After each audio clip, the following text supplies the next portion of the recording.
Welcome to the Coherent Life. I'm Ty. We're going to kick back and talk about survival mode, coherence, and creating your life on purpose through real conversations about things like relationships, money, health, and the patterns that keep repeating in everyday life. If you already know that thoughts create reality but keep getting pulled into old patterns, stress, or overwhelm, you're in the right place. Hello and welcome. I want to mention that this episode is the tip of the iceberg for my coherent allyship theory. I am writing a book called The Coherent Ally, where I will go much deeper into all of this, but it's too important not to start talking about it here. I saw this quote on Instagram that made me think of the work I do. It said, "If you're in crisis and I'm in crisis, who's flying the plane?" And it resonated with me because when I look at the news, when I look at what's happening around the world, many people are in crisis and many people are trying to respond to it while dysregulated. The Shock Doctrine, The Rise of Disaster Capitalism, is a 2007 book by Naomi Klein. In it, Klein argues that when people are in fear and survival mode, they're easier to control. This book explains how powerful systems take advantage of that, making big decisions while people are too overwhelmed to respond clearly. After everything I have learned, this resonates with me because when someone is in shock, their system becomes overloaded. And to process the overload, they go into a state of survival. They're in fight, flight, fawn, and freeze, and the energy in their brain and body is being allocated to running, fighting, or hiding to stay alive. When we are in this state, we cannot think clearly or critically. Can you imagine trying to outrun a threat or fight for your life while simultaneously planning your future or trying to solve a difficult puzzle? You can't, because the energy from your prefrontal cortex is in your amygdala, sounding all emergency alarms. Basically, the electricity going through your brain is in a different part of your brain when you're in survival mode than when you're critically thinking. If someone else knows that and has an agenda, they might use that to their advantage. When there's constant crisis, people's nervous systems get dysregulated. And when we're dysregulated, we're more suggestible. We're not thinking clearly. We're scanning for safety. Then you add data. Institutions know exactly what scares us, what angers us, and what soothes us. And then they repeat certain messages and images over and over and over. Neuroscience shows that repetition creates familiarity, and familiarity feels like truth. So crisis plus dysregulation plus data plus repetition literally shapes how people think, feel, and act. That's how collective reality gets created.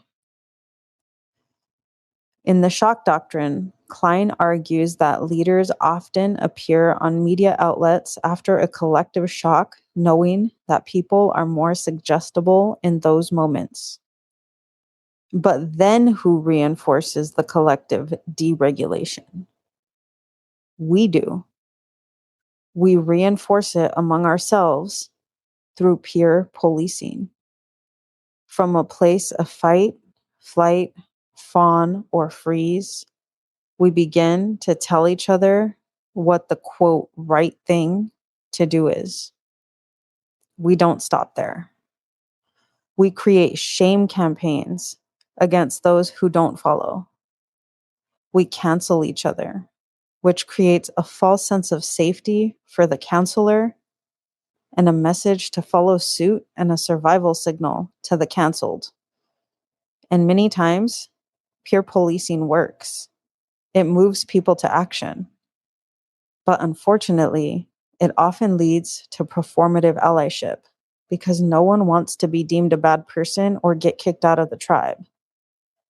Thinking of getting kicked out of the tribe or blamed for something you didn't do triggers our survival responses from our own internal landscape of fight or flight. What this approach leaves out is coherence and cognitive agency. When we don't create coherence and become aware of what thoughts and feelings are moving us into action, we can become reactive, repeating and perpetuating the very things we want to collectively change.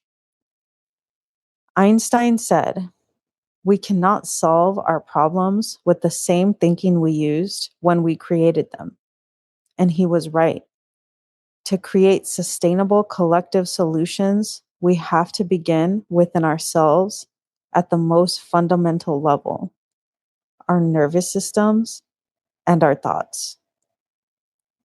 In CBT, cognitive behavioral therapy, we know that thoughts create emotions, emotions create actions, and we know from physics that actions create results. We can't act from unconsciousness if we want to create results on purpose. So, how does this play into allyship? A lot of the harm that happens in movements and ally spaces doesn't come from bad intentions. It comes from dysregulated nervous systems.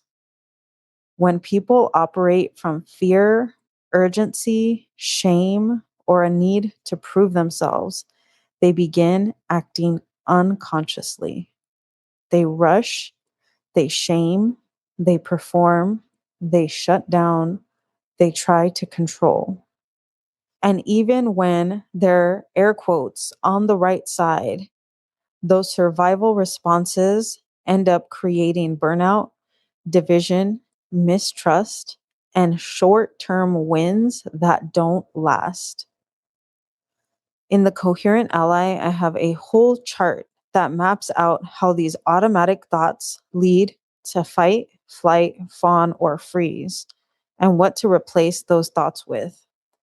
But the core idea is this: sustainable change does not come from panic, outrage, or perfectionism. It comes from regulation and collective wisdom. When we learn to pause, think flexibly, repair when we mess up, and act from coherence instead of fear, we don't just feel better, we build movements that can hold power, complexity, and long-term impact. Coherent allyship begins with noticing how you feel. If you're an ally or advocate, you've probably heard the terms white guilt, as talked about by Shelby Steele, or white fragility, coined by Dr. Robert DiAngelo. These are nervous system responses that prevent you from being part of the solution. They are rooted in the fight or flight sequence. When you're in that space, you cannot be a solution. Your body is prepped only to survive the imminent threat. In this case, the threat is being deemed as a bad person, being misunderstood, being blamed for something your predecessors did, or getting canceled. Imagine what the collective crisis could morph into if more and more people made a commitment to coherence. I always think, as above, so below, as within, so without. More individuals in coherence inevitably create more coherence collectively. When there is a crisis, many questions surface. Two of them: what do I do? How can I help? The answer to these questions are within us. But we can't access those answers if we are reacting. We must learn to respond to what we are seeing by tending to our nervous system and connecting with innovation like we never have before. A large part of creating reality, be it individual or collective, is being able to feel what it would feel like to have what we want. We cannot imagine a peaceful world where everyone works well together if within ourselves we are not in coherence. Coherence means being clear, connected, and communicating from within. Who will break the cycle of shock, entropy, and suggestibility that keeps us perpetuating systems we've long wanted to outgrow?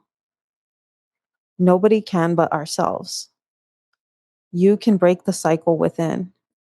Create coherence on purpose, not just when you're activated, but as much as you can. This will lower your baseline of survival mode and strengthen your ability to think critically under pressure. It will reduce your susceptibility to shock. You will remain physiologically online and able to navigate challenges with more clarity and energy. First step, coherence. Second step, empowering thoughts. We'll talk more about it soon. If you want to apply this work with support, the first step is the Stop, Drop, Create Coherence video series. It's a self-led container of evidence-based coherence practices designed to help you come out of survival mode and build a new baseline of regulation and capacity. You can find it at shamantaima.com under the Stop, Drop, Create Coherence tab. That's ShamanTaima.com under the Stop, Drop, Create Coherence tab.